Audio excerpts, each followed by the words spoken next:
अनेक जीवनदायी हॉस्पिटलमध्ये योजनेतून मंजूर करून सुद्धा बिल आकारले जाते। रुग्णसेवक आनंद गोस्की यांनी मांडली मिशन आयुष्यमान भारतचे प्रमुख ओमप्रकाशजी शेटे यांच्या समोर व्यथा। मिशन आयुष्यमान भारतचे प्रमुख श्री ओमप्रकाश शेटे यांच्या अध्यक्षतेखाली सोलापूर जिल्हाधिकारी कार्यालय येथे जिल्हा परिषदेचे मुख्य कार्यकारी अधिकारी CEO श्री कुलदीप जंगम यांच्या उपस्थितीत बैठकीवेळी रुग्णसेवक आनंद गोस्की यांनी अनेक हॉस्पिटलमध्ये एम्प्लॉईजच्या योजनेअंतर्गत उपचार घेऊन देखील रुग्णांच्या नातेवाईकांकडून बिल आकारले जात आहे व त्या रुग्णांच्या नातेवाईकांना धमकावून समाधानपत्र घेतले जात असल्याचे रुग्णसेवक आनंद गोस्की यांनी मिशन आयुष्यमान भारतचे प्रमुख श्री ओमप्रकाश शेटे यांच्यासमोर तक्रारीचा पाढा वाचला।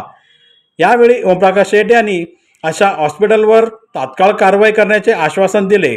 पूर्व भागातील श्री मार्कंडे सहकारी रुग्णालय महात्मा फुले जन आरोग्य योजना आयुष्यमान भारत योजनेत समाविष्ट करण्यासाठी रुग्णसेवक आनंद गोस्की यांनी विनंती केली।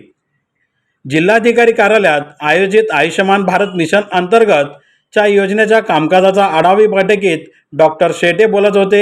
यावेळी जिल्हा परिषदेचे मुख्य कार्यकारी अधिकारी कुलदीप जंगम, जिल्हा शल्यचिकित्सक सुहास माने, जिल्हा पुरवठा अधिकारी संतोष सरडे, जिल्हा आरोग्य अधिकारी डॉक्टर संतोष नवले, महात्मा ज्योतिबा फुले जन आरोग्य योजना सोलापूर जिल्हा समन्वयक डॉक्टर माधव जोशी, डॉक्टर दीपक वाघमारे, सोलापूर महानगरपालिकेच्या डॉक्टर मंजिरी कुलकर्णी, जिल्ह्यातील विविध रुग्णालयाचे डॉक्टर्स व प्रतिनिधी उपस्थित होते।